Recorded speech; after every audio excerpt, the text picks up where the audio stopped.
You're gonna need a bigger boat. Put on your masks and get ready to stand 6 feet back because Daniel and Ryan are discussing John London's The Scarlet Plague. Spoiler warning for the book and a trigger warning if female dwarves set you off. Also, this show will contain mature content and bad words. 4-letter words, in fact.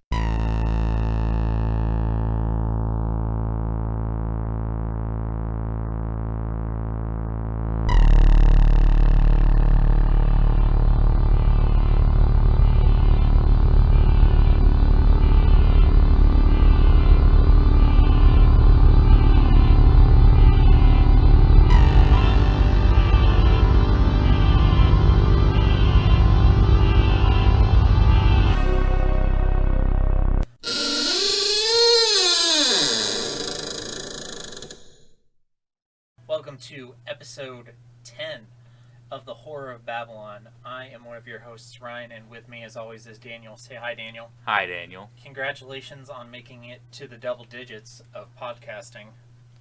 You know, it feels good. This feels like what I was meant to do. Yeah, we were meant to sit alone in a basement in the dark and talk about books to ourselves. That sounds like exactly what everyone in high school said I would end up doing, so.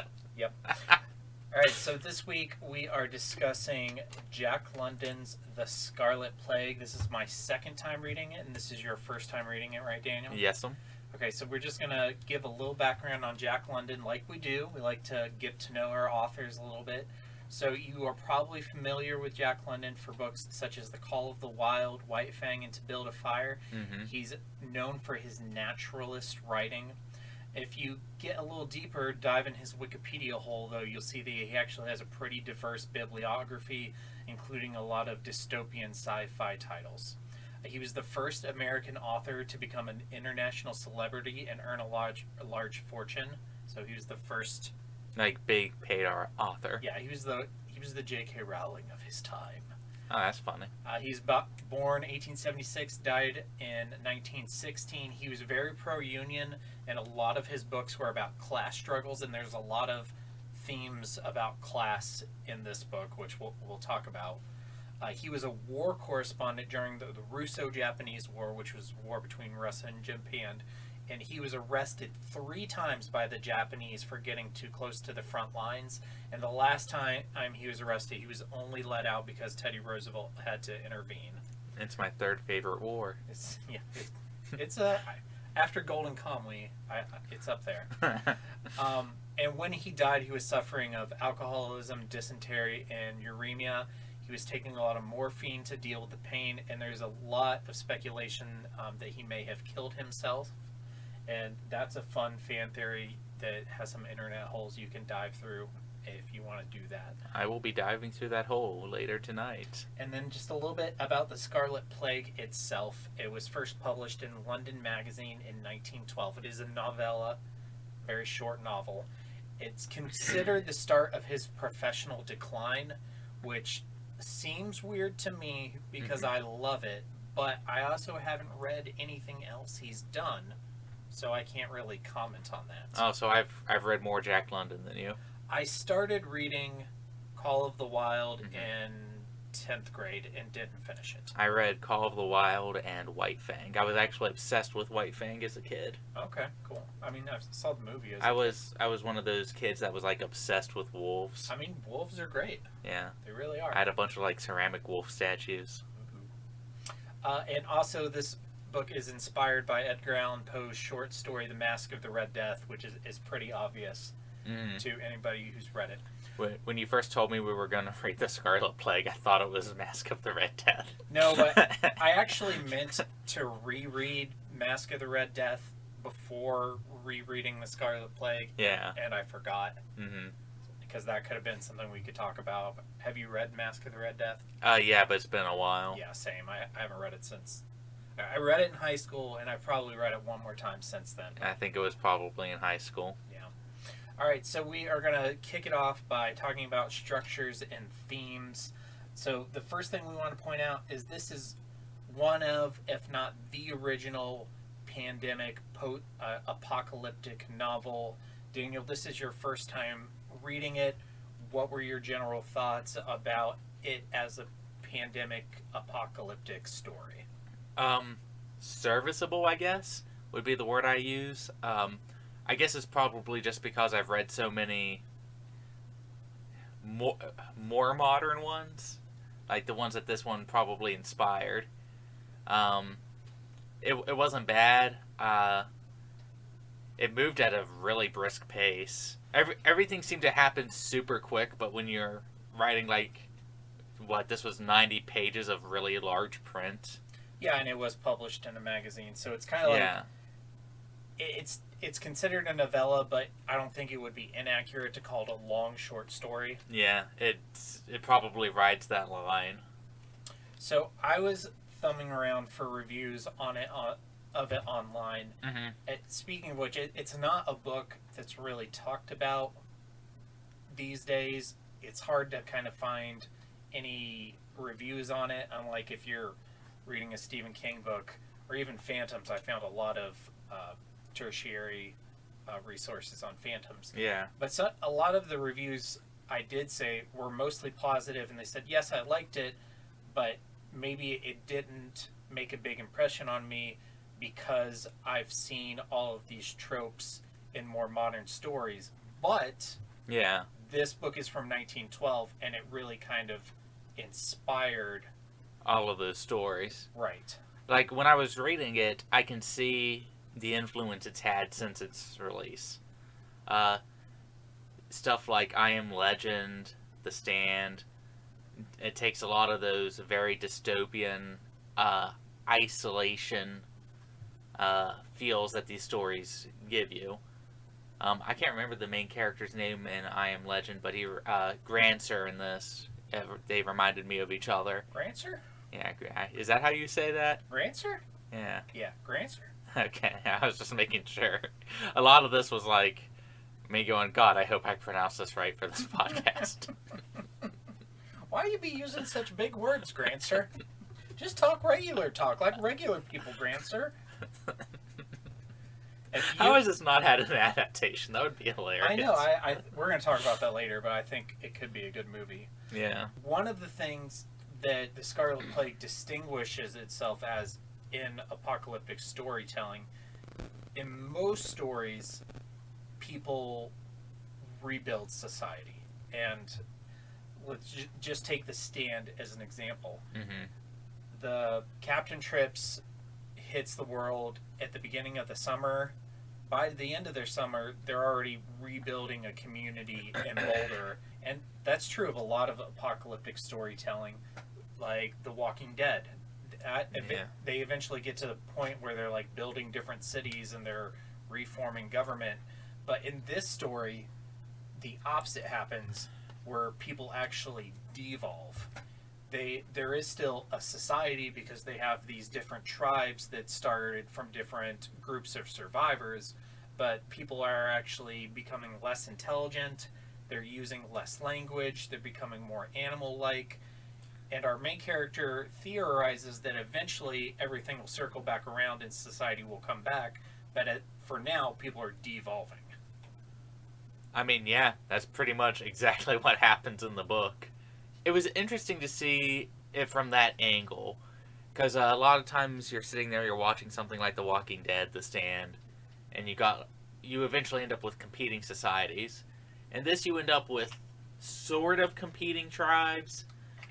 They're becoming more superstitious, like the death stick. Mm-hmm. I thought the death stick was hilarious. The medicine men. Yeah, the medicine men, they call themselves doctors, but they ain't doctors. And I can see something like that happening depending on who survives. And I think that's something that maybe a lot of post-apocalyptic stuff doesn't talk about. They assume that somebody with a modicum of intelligence will survive, or that they will be in charge. And our main character, John Smith, he's a professor of English literature. He's an extremely intelligent person. He's just he's not in any kind of leadership role. Call him what he is, Ryan. No. I'll say it for you. That's fine. I'm not disagreeing with you. I'm not going to say that. But, I mean, he's not a Rick Grimes. He's not a Stu Redman. He's not leading anybody. He's not even a Harold Ryan. Well, isn't that a good thing? I don't know. At least Harold got anal. Instead of taking charge of a group and trying to rebuild society, what he does is he makes a bomb shelter of all of humanity's knowledge. And he tries not hoard the knowledge, but protect it. Right. And hope that somebody will eventually be able to decipher it. He hollows out. He gets a cave. He gets as many books as he can. Mm-hmm. He stores them there. He puts a key to. He puts a thing with the alphabet in like a sound key, mm-hmm. which I don't really understand how they explained it that somebody could find that and learn to read. But I guess if you assume they're still speaking English. I think the idea is he was trying to create his own version of the Rosetta Stone. Yeah. Like, here's like a few different ways he can learn this language, and he's just hoping for the best. When Edwin has a great head on his shoulder, he's going to get up there. He's going to get that gunpowder. I loved Edwin. Yeah. The grandkids are like the original trolls. Yeah. And the other two are kind of the stupid trolls, and Edwin's the smarter one. He was pretty cool. We'll get more about them when we go to characters. So talking a little bit more about themes. So as we said in our background, London was really pro-union. He was very much about the working class. Mm-hmm. And there is a lot about class in this book. Yeah. As Professor Smith is telling his story to his grandkids about the Red Death, he's often remarking on the people he meets, what kind of job they had before the plague, or people. He's very judgy. Yeah, and that's the thing is, another difference of this book, a lot of the times our heroes in these stories are working class people, mm-hmm. whereas in this story, our hero is kind of from the elite of society, mm-hmm. and he kind of spends the whole time bashing blue-collar people, even though that London's perspective was very pro-blue-collar. I went out of my way to not do too much research for this book because I didn't want my reading to be influenced.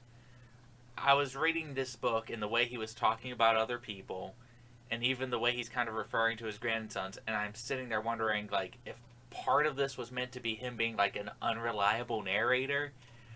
His view of situations are very painted.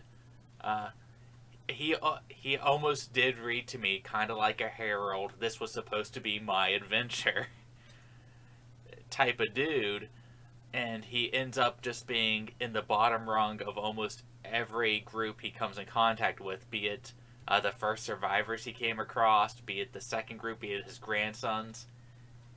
He's almost the butt of the joke in every situation. I don't think London wrote him to be a sympathetic hero. Yeah. I think we're supposed to see him as somebody who was, in the 1% before the end of the world, and then somebody who isn't super successful in the apocalypse. Yeah. And I think it's supposed to be a criticism on the 1%.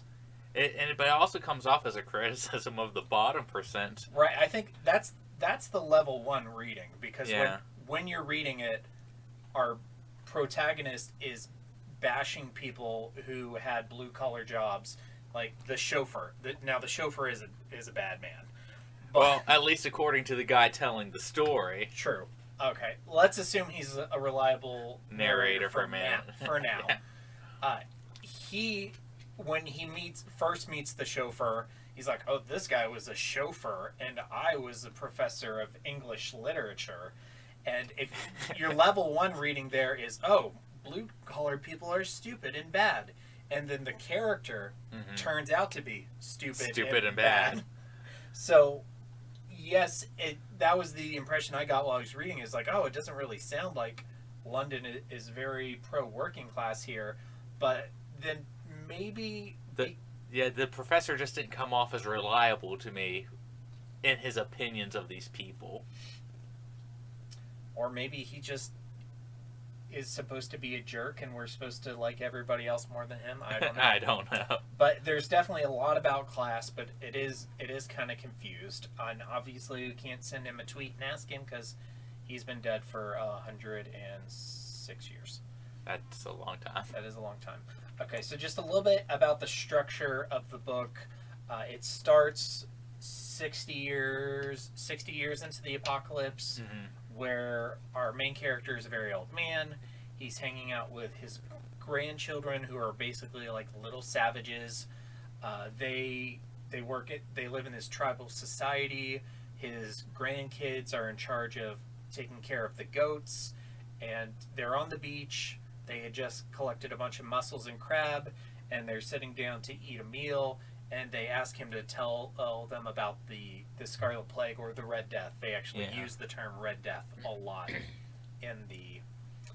Red is red. Red is red. Why you gotta use fancy words like Scarlet for? Like I said, he was an English professor. When he starts talking to himself, he uses large words and large terms and speaks in complex sentences, even though all of the people around him, language is devolving, and they speak in shorter, curt sentences with simpler words, and they use a lot more body language and other ways of conversing. So when he starts speaking in what we would consider modern English, his grandchildren don't understand him, to the point where one of them just can't understand that scarlet is another word for red. Why don't you just say red?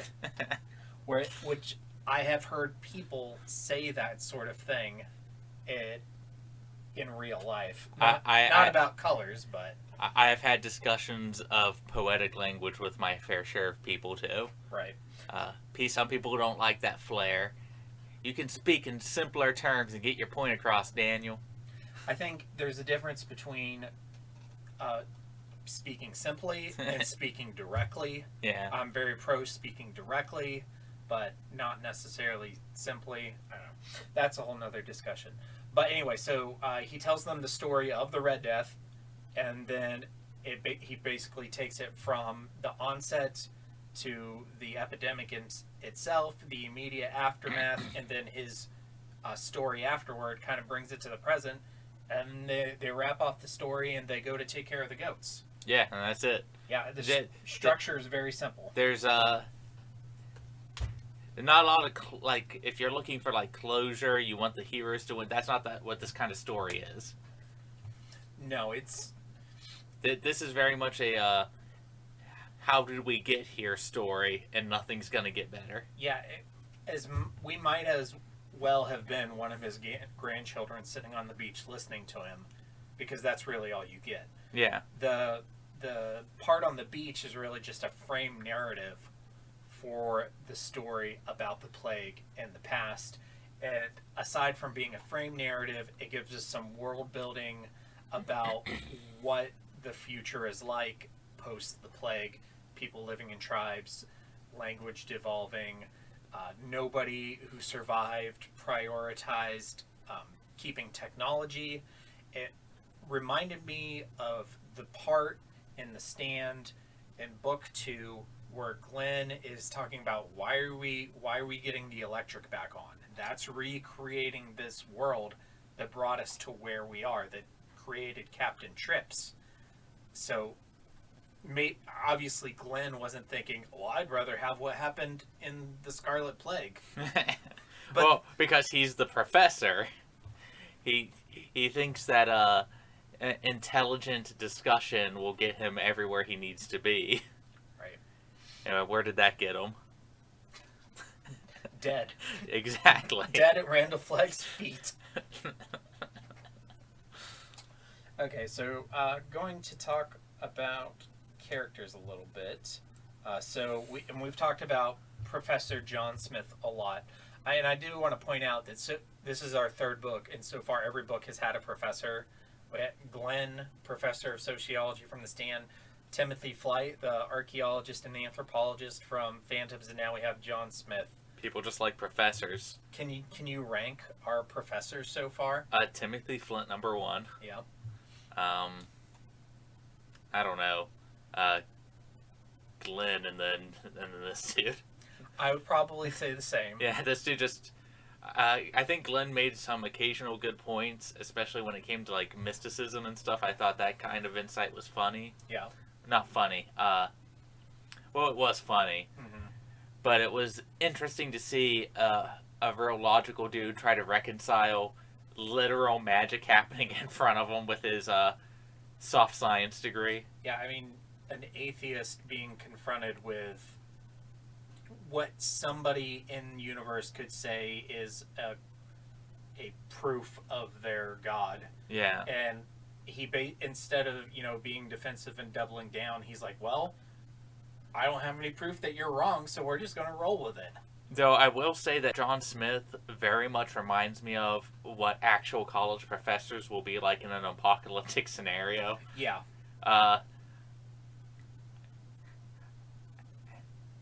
I don't hate college professors. I hate a lot of them that I have had to interact with. I have a lot of professors that I loved, and some of them were like my favorite people in the world at that time, and then I had a lot of professors that I just hated. There are some that think ideas are going to be enough to get them through any situation instead of practicality. Right. And I think really society needs both, which might be what they were trying to get at in this book. That's true. I mean, his English degree doesn't do him a lot of good in the apocalypse. He doesn't die, but that's really just through luck. The generosity of other tribes not killing him. Okay, so what did you think of the grandchildren? I love the grandkids, mostly just because I found every interaction with them super funny. Yeah, I think it's one of my favorite frame narratives in classic literature. I really just love how they're constantly asking questions and interrupting him and just undermining like everything he says. Making him cry. Yeah, they make him cry really easy. Granted, he is a senile 80-year-old man. Yeah, I mean, he's in his 80s, and I imagine that it is pretty hard to do. Like, he is right. At one point, he gets onto them about how they don't respect their elders, but they really don't. They even like fake him out with that empty crab shell. That was funny. He's just, as they're going to eat, he's just like, oh, look, crab is good eating, rabbit is good, but crab, when you have no teeth, crab is really what you prefer. And they give him an empty crab shell. He's just like, oh, fuck, and he starts crying. And they just laugh at him. There isn't a lot of distinction between them, but Edwin is the smart one who's more sympathetic towards Grandsir, which is what they call their grandfather. He's also like, he's a lot shiftier than I gave him credit for at first, because he's just trying to get information out of the grandfather to be like, I'm going to learn to make gunpowder. This guy isn't the fool you guys making him out to be. I'm going to conquer everybody. Yeah, at the beginning, he seems like he likes the old man and he's taking care of him. At the end, when grandfather is talking about his literal storeroom of knowledge and he's warning them about gunpowder, you find out that Edwin really is kind of a Napoleon Bonaparte type character, and he wants to find this and learn how to make gunpowder and become a ruler. I'll make you all my slaves, and I'll force you to make with the death sticks for me.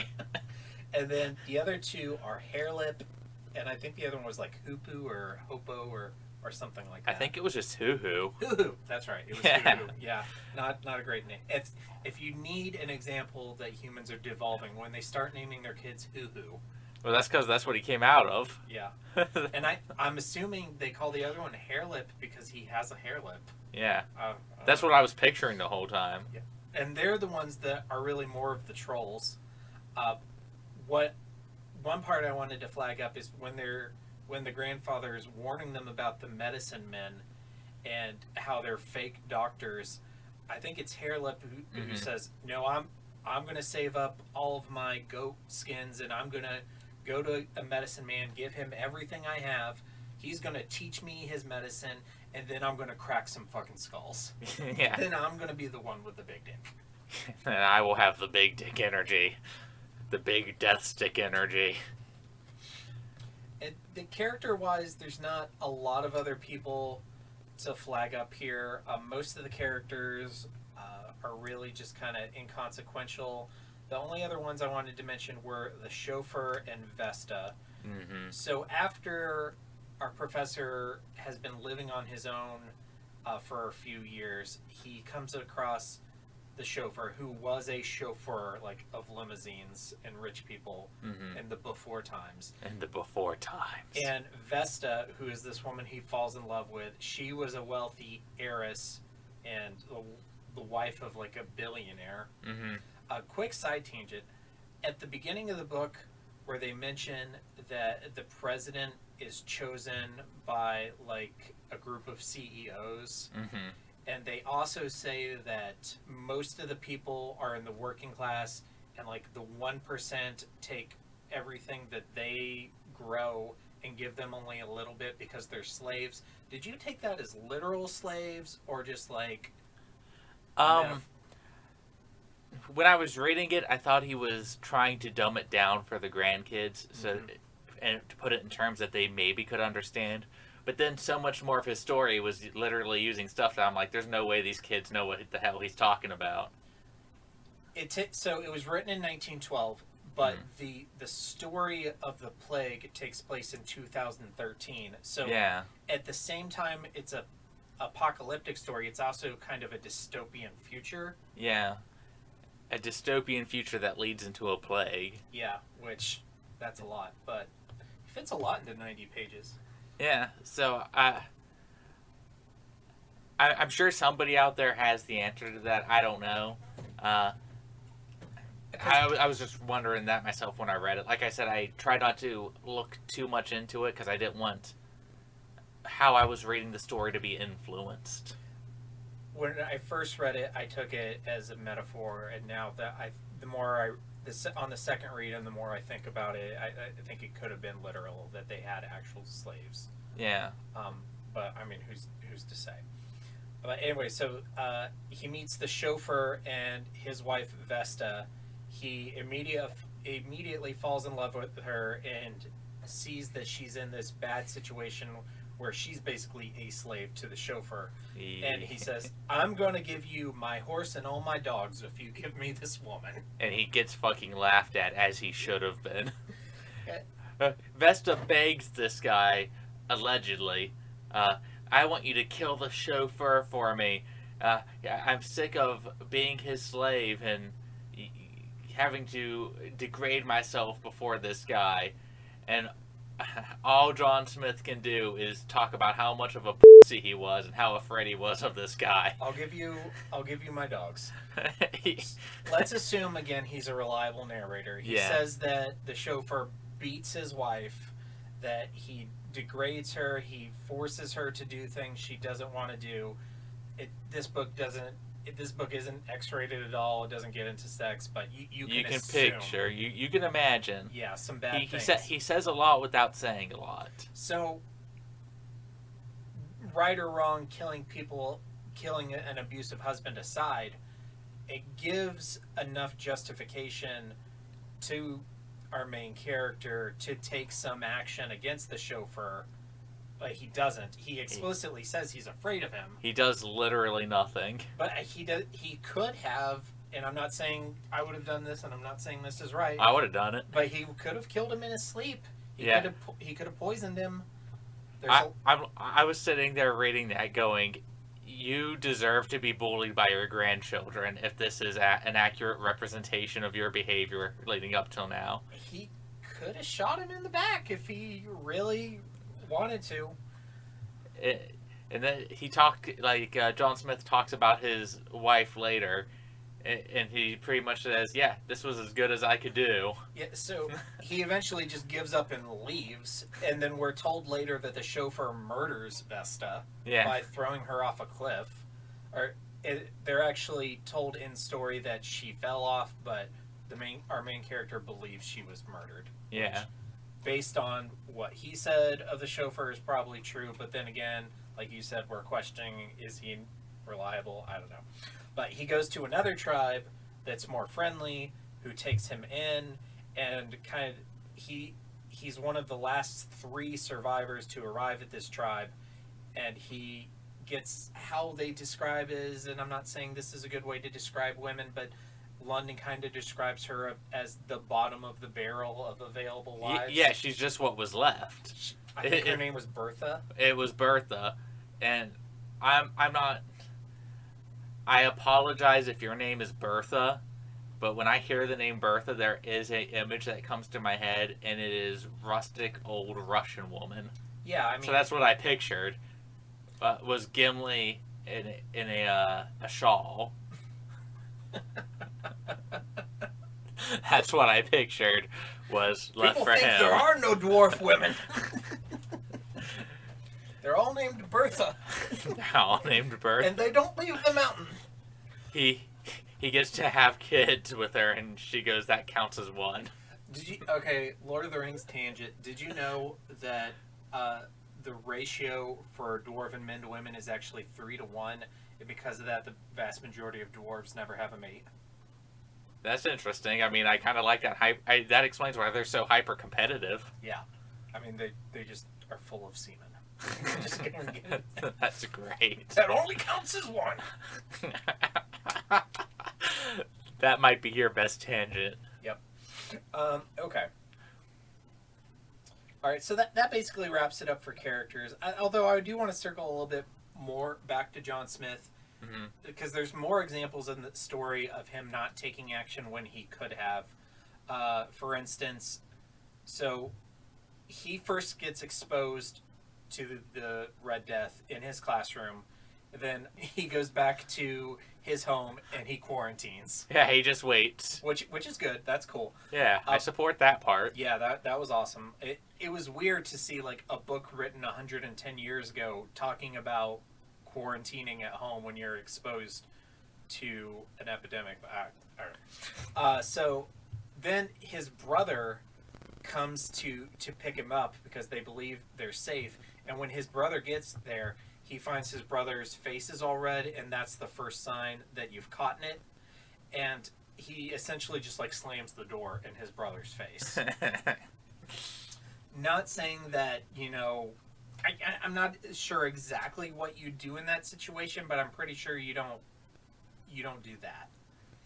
I don't know. I mean, his brother did tell him to stay the hell in his house, too. So I'm like... Right, which... That's just kind of how everyone was sort of reacting. I think you gotta find a way to comfort your sibling as they're dying, though. Speak to them through the door. I guess. He also... eventually, his brother dies, and then he goes to his campus. He meets with a group of survivors. They decide to fortify the chemistry building, and they were supposed to have like 50 or 60 people, but everybody bought friends and family, and they ended up with like 400 people. That was their first mistake. That was a huge mistake. But as people start to catch it, at first they're like kicking them in outside the building, and it makes it seem like our protagonist doesn't attempt to take any kind of leadership role. He doesn't say, hey, we shouldn't be sending these people out to their deaths, or he doesn't take the opposite stance. He doesn't seem to be one of the people who's like, get those fucking disease freaks out of here. He just seems like he's kind of going along with what everybody else is doing. And that was very much his character. He was a dude who liked to prop himself up on his intelligence alone, and this is what had got him bullied by a kid with a hair lip on a beach.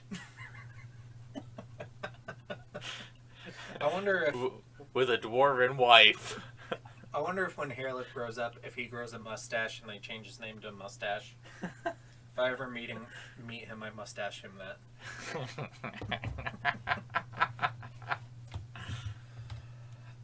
Okay, so moving on to scary shit. Not a scary book in terms of like monsters or like graphic details. Like, to me, the scary part was a lot like The Stand, where it's talking about the epidemic and how quickly it spreads and how badly society deals with it. Like how bad it crumbles. I feel like if I had not read so many other pandemic books, that might have hit me a little harder. It's one of those cases where our generation is kind of desensitized to a lot of these themes and these tropes. Yeah, maybe we got The Walking Dead. You and I just spent like what, Forever. 2-3 months on the stand. Yeah. I've read I Am Legend twice. Yeah, I've also read that. There's a lot of. Oh, we both read Mask of the Red Death. Yep. Mm-hmm. So. I do think this book is really good, but I feel like if I read it 100 years ago, I probably would have thought it was stellar. Yeah. But it's still, I still enjoy it. Like my second read on it, I enjoyed it even more. Let's circle back to, is it scary? What do you think? No. I like a hard no. I wasn't scared at all. I thought the cover was the scariest part of the book. So. There's not a part of the book that I felt scared, but socially, conscious-wise, I was definitely unnerved by how their society fails to react to this epidemic. So what I did think was scary was comparing it to real life. Mm-hmm. If COVID was not a thing, I would probably say there's nothing scary about this book in any way. Except there was one part that got me a little bit. When they're in the chemistry building, the first person who catches the Scarlet Plague is a little girl, and they put her out of the building with what seemed like no discussion whatsoever. Yeah, just get the hell out. And it didn't... I don't know if her parents weren't there or if her parents just didn't fight it at all. I feel like if I was in that situation and they wanted to put one of my kids out, I would go with my child, or I don't know, but it was scary to me as a parent how they just put that little kid out in the world with no thought about it whatsoever. I'd be more like, show me the DNA test. I want to know that kid's mom before I go out with them. What did you think about the bodies exploding and spreading the germs? I thought that was interesting. I don't think I've really read something like that. Yeah, and it didn't seem like it happened to everybody, but there were descriptions of like people would catch it and then within 15 minutes they would die, and it made it seem like it kind of started at the bottom of their bodies and kind of made its way up. Yeah, and once it reached the heart, that's when you died. Yeah, and then your body could actually explode, and it would just like spread the germs everywhere to other people, and that's why it spread so fast, because it made it seem like it kind of destroyed the world in a month or two. Very Last of Us spores. Yeah. Yeah. It also reminded me of this book that I read recently. It was a really bad zombie book called The Reigns. It was free on Audible, so I listened to it. I did not know when I downloaded it that it was young adult. Not that young adult is bad, but this was a bad book that was also young adult, and a young adult zombie novel was not something that I would have been particularly interested in. I downloaded it because it was free and because it said it was a different twist on zombies, which it was. Okay. So it's a zombie alien crossover where aliens drop meteorites on Earth and lets loose the parasite. The parasite finds a host. It grows spores inside this person's body, and then that person like climbs to a tall place and bursts and lets the spores go out, and then those spores turn everybody else in the town into not zombies as in undead, but essentially zombies. So that was cool, but it was super young adult in that the spores only attack people with enough white matter in their brain, i.e. it only attacked adults. So all of the survivors were under 18 and mostly high school kids, and they barricade themselves in the high school, and just kind of got ridiculous. But High School of the Dead is better. High School of the Dead is immensely better. Yeah. Okay, so next section I want to talk about is religion, and my only observation here is that for a book that was written 100 years ago, I thought that religion and God were strangely absent from this novel. I don't think I saw him. If there was a mention of it, it must have been like a line, and I don't think there was one. So, I'm wondering, do you think he was saying that this dystopian society of 2012-2013, was it secular? Was there no religion? I don't know. I didn't think that much about it, to be honest. So my thought was maybe London is trying to say that that future is sort of godless. He describes a government that is appointed by CEOs of corporations. America. A government that's possibly returned to slavery, where, you know, the 1% literally lives off the sweat and broken backs of all the people who do all the blue collar work. I wouldn't know anything about that. But I mean, maybe the absence of religion and you know, any mention of God is to say that God had no place in that society. I guess that might make sense, especially with how the kids were reverting back to extreme superstitions. And there is a huge emphasis on everything sort of being cyclical in this book. We are going to move on to a new section. We used to talk about what kind of were our least favorite parts and what criticisms we have. As the podcast is kind of going on, we kind of realize that that's really something we talk about throughout. So I've retooled this section of the show where it's kind of going to kind of be a props and a slops, where we say what's our favorite thing about the book and what's our least favorite thing. But instead of props and slops, we're going to call it kings and Koontzes. So what was your king and what was your Koontz about the Scarlet Plague? My king was the grandkids. Everything about the grandkids I loved. I loved how it showed a lot of this, like the reverting to primal man, which is, you know, something that London wrote a lot, only this time it was in a real negative connotation. Yep. I loved how it showed just how when you remove society from people, they become a little bit cruel. I thought they were funny as hell, too. They were cracking me up throughout it. My Koontz would be how big of a little bitch John Smith was. Like, I was reading this, I was like, my God, dude, do something. Do it remind you of Harold in the 2020 miniseries of The Stand, where the part with the zoo where he doesn't where he does literally nothing. Like, even when the dude stops hitting him, he just stays curled in a ball. Yeah. Like, I realize that you are probably going to die in that situation no matter what, but if you literally sit there and a guy is going to force himself on the woman that you've been obsessed with this entire journey, do something. Literally do something, or you deserve to be curled up in that ball. Maybe John Smith is Harold Lauder. Oh, everything is cyclical. It's every incarnation. They're both super entitled. Mm-hmm. They're both literature people. They both settle for a different woman. Bertha is... Bertha and Nadine are the same person. Oh, poor Bertha. You know, Bertha's probably the sweetest woman in this whole story. And we had the wrong narrator. Bertha should have told the story.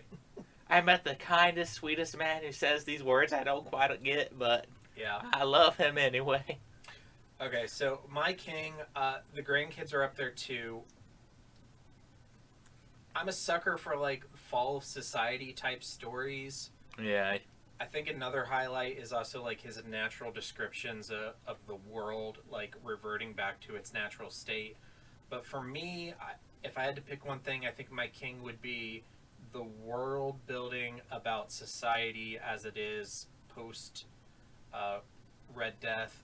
I really like the descriptions of like the different tribes and how they interact with each other, and how they gather food and how they have to like fight wolves and bears are a concern.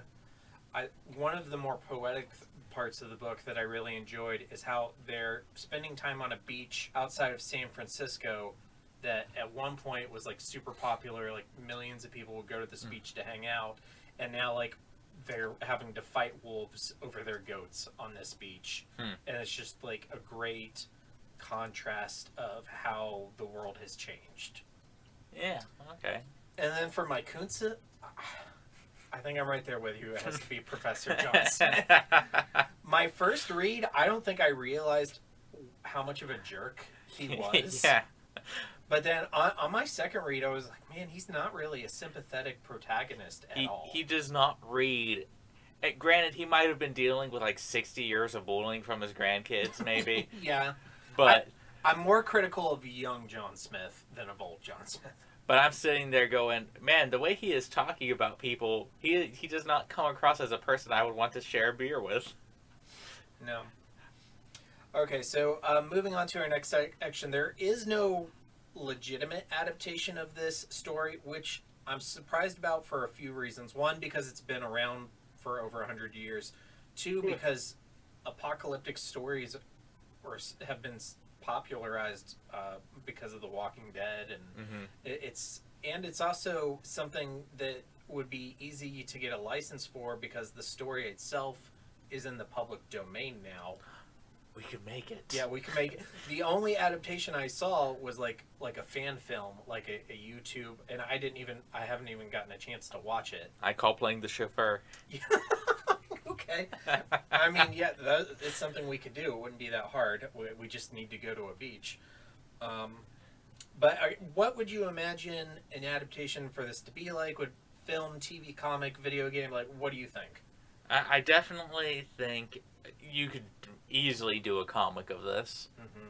With flashbacks, and with a comic, you could probably even do like how I was talking about what he's saying versus maybe what was actually happening. Yeah. If you choose to interpret it that way. With the film, of course, it's going to open with him like staring wistfully off in the beach.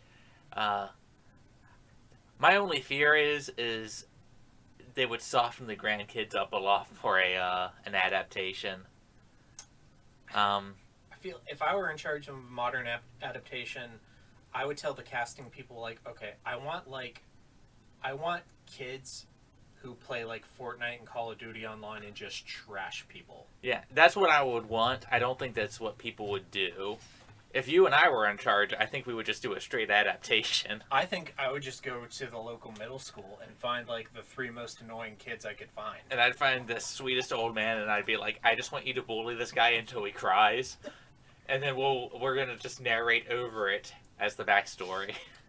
I do think it could work well as a comic. I also think it could be a good movie. It's a really simple story. It wouldn't need to be like this long epic thing. It could be short. Yeah, it could be 90 minutes to 2 hours. You could really play up the plague aspect of it. The only real problem I think we would ever have is how we were talking about with reading it, is that these stories have been done so much. Right, and you can't tell a movie-going audience, well, even though you've seen these tropes 100 times, you need to appreciate this because this is really where this all started. Whereas you and I, when we're reading the book, we can still think, even if, it's not as amazing as The Stand, we can still appreciate it for its history and its mark in literature. We are the John Smiths, and the chauffeurs are the general movie-going audience. Yeah, I mean, basically. Also, if you adapted it into a movie, I think you'd have to make John Smith more likable. You'd have to. Or make him like an anti-hero, make him the bad guy almost. That, or you'd have to get like, God, I'm gonna butcher this dude's name. Lange Ronteur. He's this foreign director. He directed a movie called Antichrist, and you get to see William Dafoe's dick in it.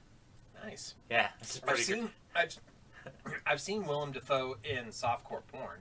Yeah, so, and Antichrist. You'd have to get a dude like this because he makes movies about these super unlikable people. But it's very artsy. It's very long-winded. I don't think this would be an artsy movie. Yeah. I see this... But you'd have to get a director... If you don't make him more likable, you have to get a director who's used to making movies about unlikable people. I see this as being more of like a short, one-off, fun apocalypse story, kind of like a World War Z. Yeah, I can see that. Yeah. Brad Pitt as young John Smith. No, not Brad Pitt. I didn't even think about casting. And I you know what? Some of the kids from It as the grandkids, like the kid who was Richie. Oh, the kid who was Richie would do great. Yeah, and the kid who was Eddie would also be a good one. He gets to be Hairy Lip. They would be the two mean ones, and then maybe like the kid who was Bill would play Edwin. They might be too old now, though. They are, because you remember in It Chapter 2... Like, it was so bad. It was so bad. I mean, granted, like, that's one of the parts of that movie I'm less critical of, because, I mean, what could they really do? But, yeah, it looks super obvious that these kids were taller and their voices had changed, and I don't know. Okay.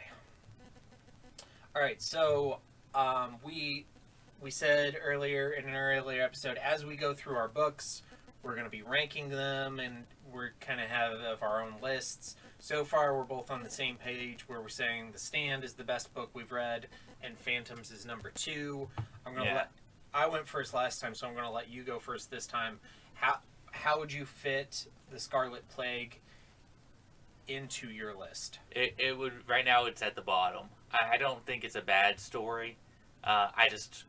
I immensely enjoy Phantoms. I'll be a huge Phantoms defender.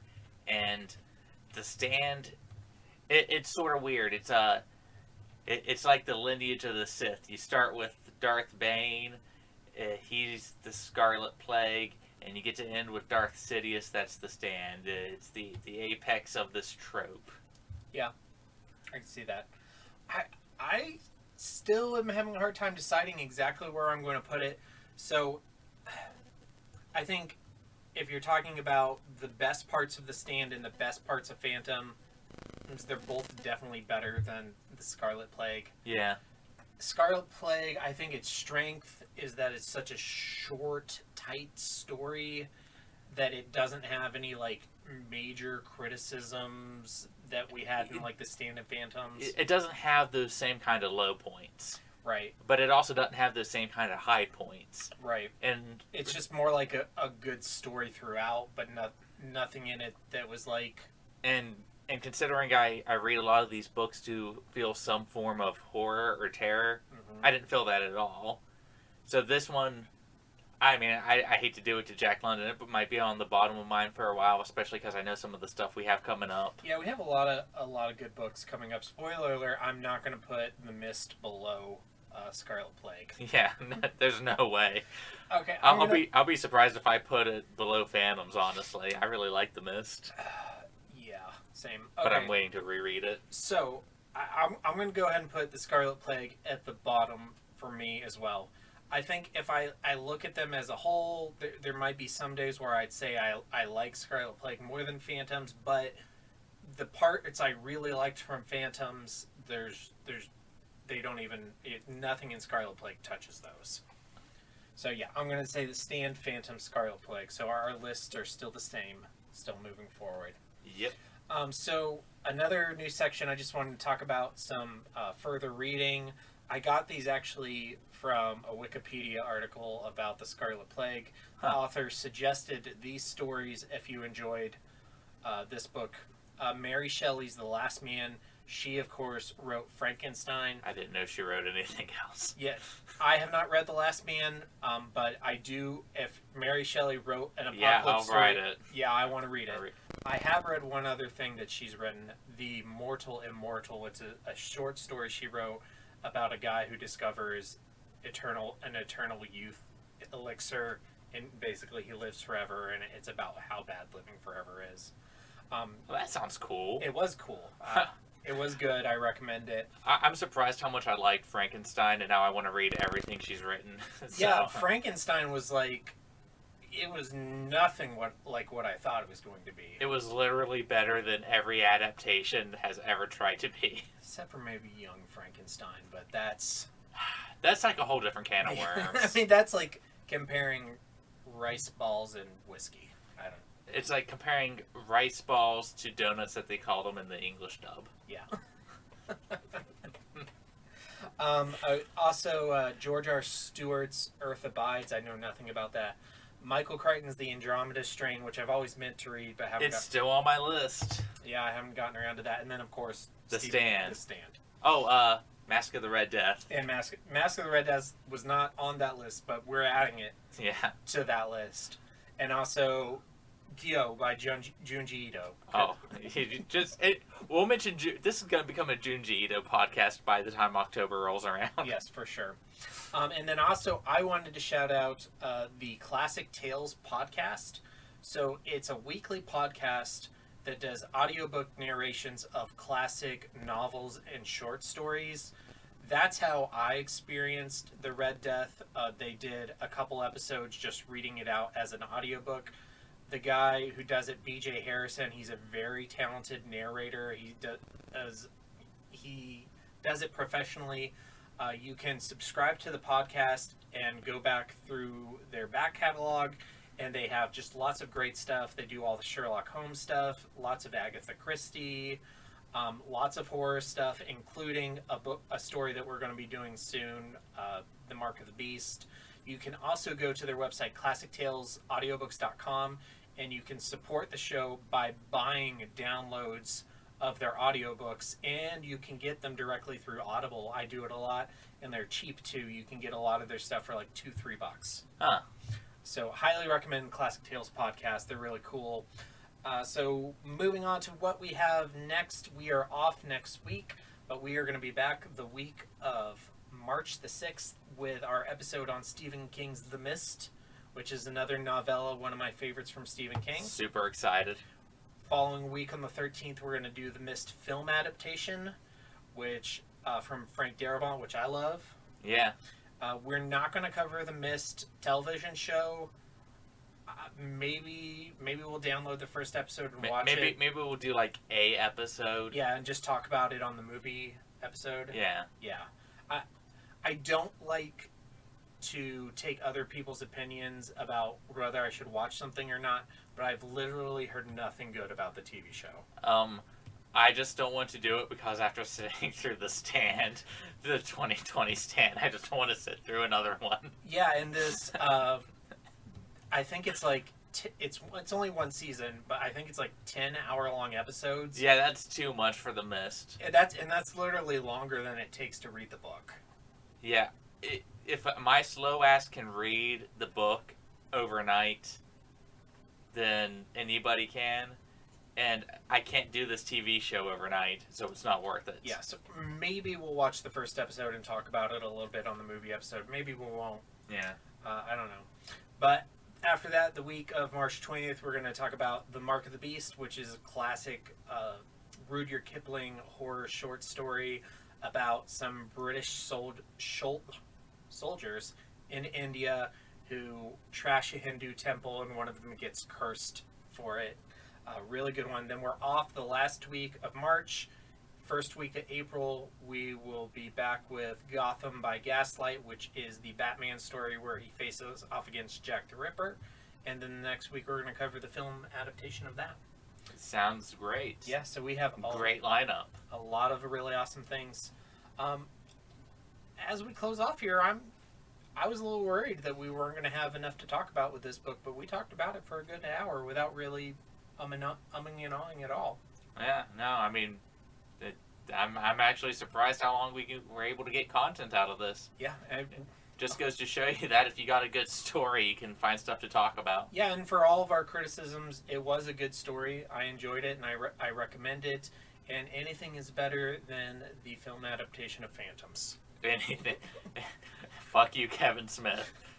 Hashtag Twitter beef. Would you say that the film adaptation of Phantoms is the worst thing that we've reviewed so far, including like the Stand and Night Surf and everything? It is worse than that clip of that Night Surf fan film that you showed me.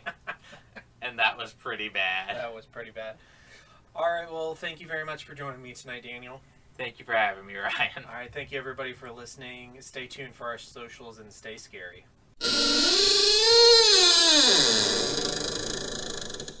Well, that was horrendous. I would tell you boys good job, but the dryness of my sarcasm would likely evaporate all the moisture in both your bodies. Anyway, if you want to hear more of this, please subscribe to their YouTube channel by searching for The Horror of Babylon. You can follow them on Twitter at HorrorPod69. The Facebook page is under The Horror of Babylon. And on Instagram, these fools are The Horror of Babylon, one word. Reach their assuredly empty inbox at thehorrorofbabylonpodcast@gmail.com. You can also request their Discord server link via any other channel. And finally, if you are foolish enough to support this abomination financially, search for The Horror of Babylon on patreon.com. And God save your soul if you do.